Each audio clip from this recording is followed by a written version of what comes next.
Նայեք, երևի չկա իշխանություն, որը կարող է ասել, որ իր իշխանության ժամանակ ամեն ինչ լավ էր։ Իհարկե չէ։ Ուղղակի այդպես չի լինում։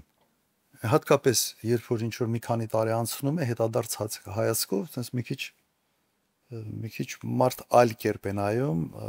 այն ժամանակվա արդյունքների վրա։ Իհարկե եղել են թերացում, բայց պետք է գործը միշտ գնահատվի, դու ինչից ես սկսել, ուր ես հասցրել։ Եվ ամեն մի ղեկավար իր պաշտոնը թողնելուց ինքը պետք է հաշվետու լինի ոչ թե sense abstract, լավա թե վատա։ Ինքը ինչ վիճակում է ընդունել իշխանությունը եւ ինչ վիճակում է ազնում իշխանությունը։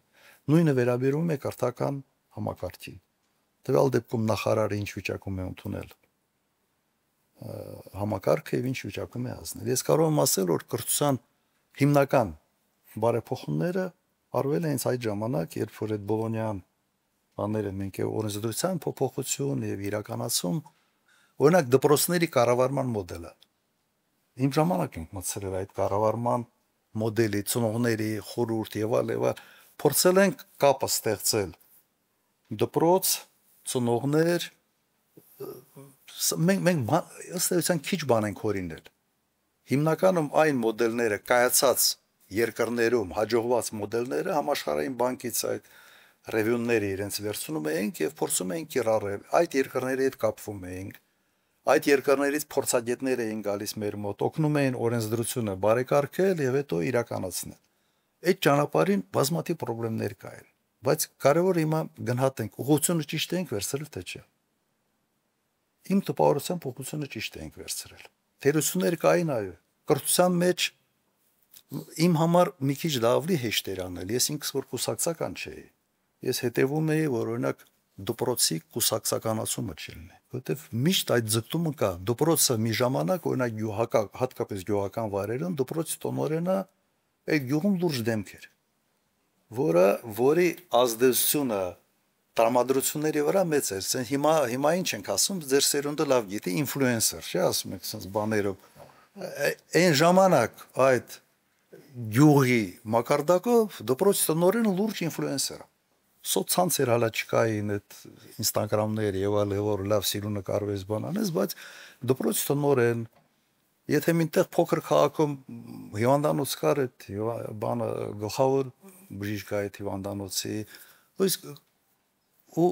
կուսակցությունների մոտ այդ ձգտումը կար անպայման իրենց դիրքերը ուժեղացնելու համար այդ առանցքային ինֆլուենսերների այն ժամանակվա ներառյալ կուսակցական դարձնել։ Համասարանների ռեկտորներ եւ ես մի ժամանակ ասեմ հանրապետականներն էլ այդ ճանապարհի վրա sense բավական ներդրում ունեցան, բայց սա բնական բան է։ Բնական ձգտում է կուսակցությունների կողմից։ Ես քանի որ կուսակցական նախագահ չի, զսպում էի դա։ Շատից զսպում էի, որտեղ ինձ հետաքրքրությունը չկար։ Օրինակ տեղական ինքնակառավարման մարմինները դուք տեսնում եք ինչ կարգի ուշադրություն են հիմա դարձնում։ Հանկարծ մինտեղ մեկ ուրիշ չընտրվի։ Օրինակ իմ ժամանակ իմ համար մեկ էր։ Ես մարդկանց ասում եի, լսեք, այդ ժողովուրդը ուզում է թոնտրի։ Մեկը ում ընտրի մեր հետ աշխատելու։ Չի կարող համայնքապետը հակառու անդիմադիր հայացքներ ունենա Աստված իր հետ։ Բայց այդ համայնքապետը չի կարող հաջողվել որպես համայնքապետ, եթե իշխանությունների հետ նորմալ հարաբերություններ չպահի։ Մի թշնամացրեք, բան մի արեք։ Շատ են եղել դեպքեր, երբ որ բան ենք անում, այդ տեսանկյունից զսպում էի։ Հետո նայեք իմ ժամանակ յուրահատկությունը նաև ինչ էր, ես ունեցել եմ երկրորդ հինգամյակը կոալիցիոն կառավարություն, առաջին հինգամյակը հայտարարված չէ, բայց փաստացի էլի կոալիցիոն կառավարություն է։ Եվ այն ժամանակ հատուկ բան ենք անում, օրինակ նախարարը մի կուսակցությունից է, տեղակալը մեկ ուրիշ կուսակցությունից է, մյուս տեղակալը մեկ ուրիշ կուսակցությունից է։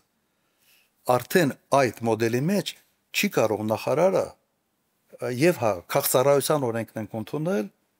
եւ ինքը չի կարող իր աշխատակազմը նախարարը գալիս է սա փոխումա տունա ուղարկում իր թայֆեն հավաքում։ Ըստ թայֆայության դեմ պայքարի ամենից հզոր գործիքը եղել է քաղաքծառայության համակարգը։ Հետո քանդեցին այդ համակարգը, ուղղակի քանդեցին։ Բայց երբ որ դու ունես քաղաքացիական համակարգ եւ նախարարության արիթավար այդ բյուրոկրատիա կոչեցյալը, Գերմանիայի ուժը այդ բյուրոկրատիայի մեջ է, գերմանական բյուրոկրատիայի մեջ է։